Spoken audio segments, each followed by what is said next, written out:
Tidak perlu takut. Sekarang dunia dibuat semua orang supaya takut. Sampaikan kepada dunia dan sampaikan kepada orang yang membuat berita takut-takut itu. Kami sebagai umat Islam dan kami bangsa Indonesia tidak pernah takut dengan siapapun. Kami hanya takut kepada Allah Subhanahu wa ta'ala yang menciptakan kita, yang menciptakan semua permasalahan yang ada ini. Allah, dekatlah kita kepada Allah, insya Allah semua akan nyingkir. Bingung sakulah Indonesia ini, dunia semua dengan corona. Astagfirullahaladzim. Kenapa tidak takut sama Allah?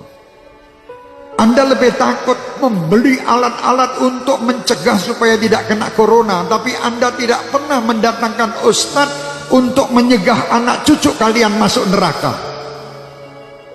Tidak pernah. Pernah ragat untuk ngurusi anak cucu supaya tidak masuk neraka? Tidak pernah.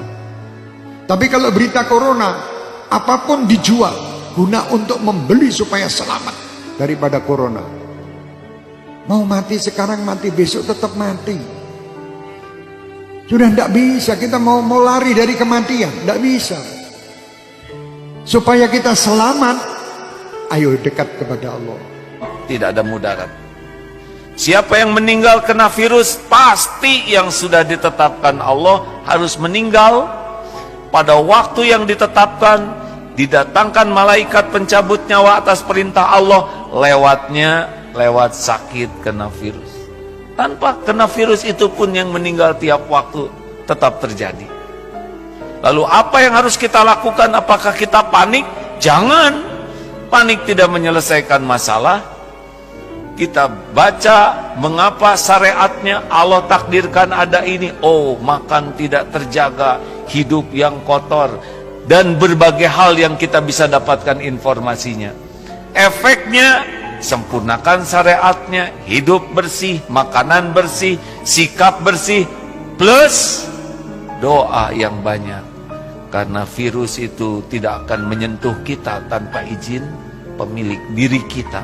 Tubuh ini milik Allah hadirin, bukan milik kita. Tubuh ini tidak akan terluka sedikit pun tanpa izin pemiliknya. Tubuh ini tidak bisa mati kecuali dengan izin pemiliknya, Allah Subhanahu wa ta'ala.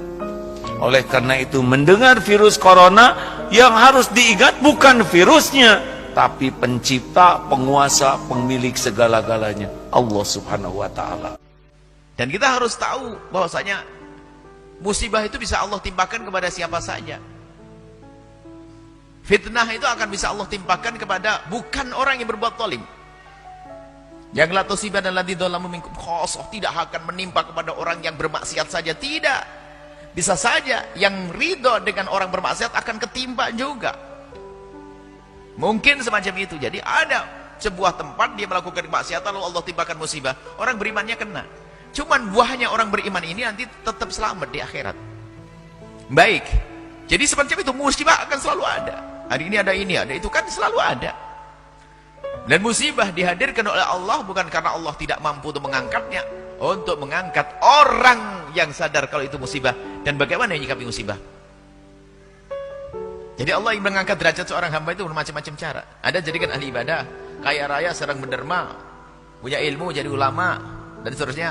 Ada dikasih sakit, kasih bencana, macam-macam. Itu kan kisah dunia. Kalau pengen nggak ada ujian, nanti masuk surga, nggak ada ujian.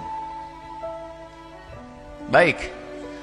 Lalu bagaimana sikap kita di saat kita melihat musibah yang menimpa satu kaum misalnya? Pertama, kembali kepada Allah Subhanahu wa ta'ala. Tadi kami sampaikan. Kembali kepada Allah. Banyaklah istighfar kepada Allah. Jadi kalau ada musibah itu adalah jangan sombong kepada Allah. Karena bisa saja musibah itu karena dosa-dosa kita.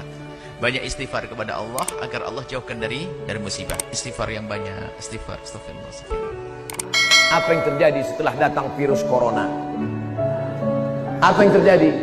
Rumah makan Islamic food di Singapura antrian panjang. Kenapa?